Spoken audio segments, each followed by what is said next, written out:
రాజకీయాల్లో ఒక విభిన్నమైన శైలి ఆమెది. నిజంగా అంటే బహుజనులకు రాజ్యాధికారం అందితే ఎలా ఉంటుంది, ఎలా పరిపాలించవచ్చు చూపించారు ఆవిడ. సరే, వర్తమాన రాజకీయాల్లో ఆమె కాస్త షేడ్స్ అటు ఇటు మారుతూ ఉండుండొచ్చు కాక, బట్ ఆమె ప్రజెన్స్ ఉంది, అలాగే ఆమె ఇంపాక్ట్ ఉంది. కాబట్టే తెలుగు రాష్ట్రాల్లో బీఎస్పీ ఏ తరహా రాజకీయం చేసినా బీఎస్పీ మనుగడైతే కనిపిస్తూ ఉంది. ముందర ఆమె జన్మదినం సందర్భంగా మీ జాతీయ అధ్యక్షురాలికి శుభాకాంక్షలు. మీరు ఈరోజు చాలా మంచి రోజు అండి. ఇదే రోజున 1956లో బెహంజీ మాయావతి గారు పుట్టారు. కాకతాళీయంగా మీరు ఈరోజు ఎలా అనుకున్నారో తెలియదు కానీ ప్రోగ్రాం మాకు మా పార్టీ తరపున మరి మా అధినేత్రి మాయావతి గారి జన్మదినం రోజున ఈ రోజున 99 టీవీలో టెలికాస్ట్ అవటం అనేది నేను చాలా ఆనందిస్తున్నాం. మా క్యాడర్ మొత్తం ఆనందిస్తుంది. ఈ సందర్భంగా 99 టీవీ వారికి మా కృతజ్ఞతలు. అయితే ఇది చాలా ఈ రోజున మనం చూసుకుని వెనక్కి తిరిగి చూసుకుంటే భారతదేశంలో ఢిల్లీకి తలవంచని నాయకుడే లేడు. మీరు తెలుగు రాష్ట్రాల్లో అటు చంద్రబాబు కావచ్చు, మరి పవన్ కళ్యాణ్ పరిస్థితి మనకు తెలిసిందే ఎట్లా అనుబంధంగా ఉన్నాడో.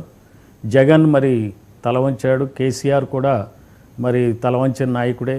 అక్కడ శరద్ పవార్ దగ్గర నుంచి మీరు ఏ నాయకుడు కూడా తలవంచని నాయకుడే లేని పరిస్థితుల్లో ఒక మహిళా నాయకురాలు, దళిత నాయకురాలు, దేశం మొత్తం మీద దాదాపుగా 100 కోట్ల పైగా బహుజనులు ఉన్నటువంటి మన దేశానికి నాయకురాలు మాయావతి గారు తను పార్టీ అధ్యక్షురాలుగా స్వయం కృషితో గట్టిగా బహుజన వాదానికే నిలబడి పనిచేయటం, ఏ ఢిల్లీ ఒత్తిళ్ళకి లేకపోతే బ్రాహ్మణవాదానికి కానీ మనువాదానికి తలంచకుండా బహుజనవాదంతో ఆమె ముందుకెళ్ళటం అనేది మాకు చాలా స్ఫూర్తిదాయకం.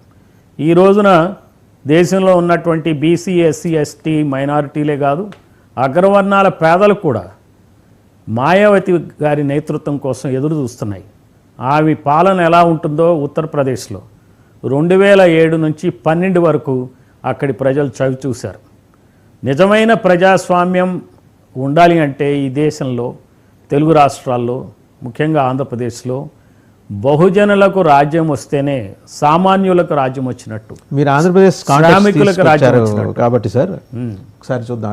అసలు కులగణన అనేది చూస్తే 1931లో ఫస్ట్ టైం బ్రిటిషర్స్ చేశారు.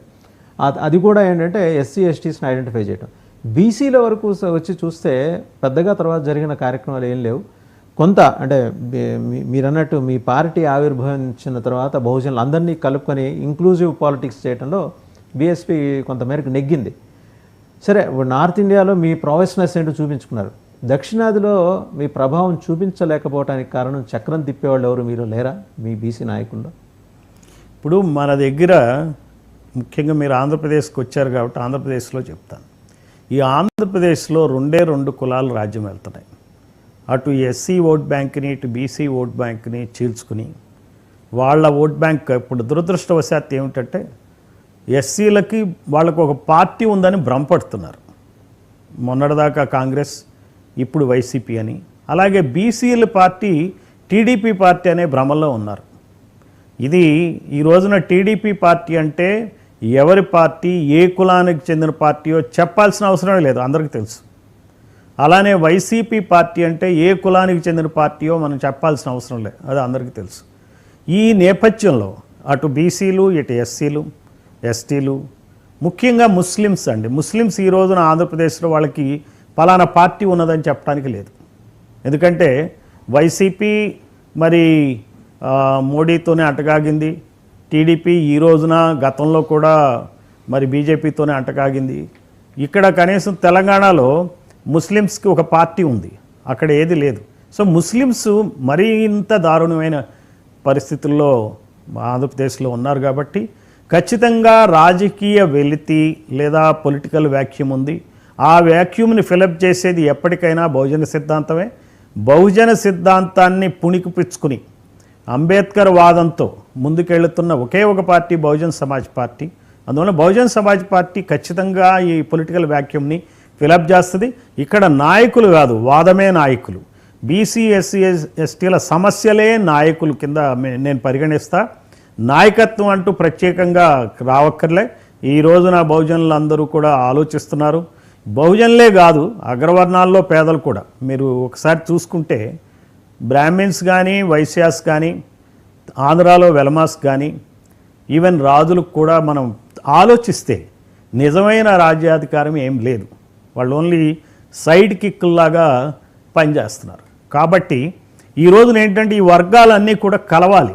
అగ్రవర్ణాల పేదలు, బహుజనులు కలిసి ఖచ్చితంగా ఇక్కడ రాబోయే ఎన్నికల్లో, స్థానిక ఎన్నికల్లో వరుసగా కనుక మనం కంటెస్ట్ చేయటం మొదలు పెడితే ఖచ్చితంగా బహుజనవాదానికి ఊపిరిలుతాం. Sorry to interrupt you. అగ్రవర్ణం అనేది మనం రాజ్యాంగంలో రాసుకోవాలా. ఇతర కులాలే, అదర్ క్యాస్ట్, వాళ్ళ అగ్రవర్ణాలని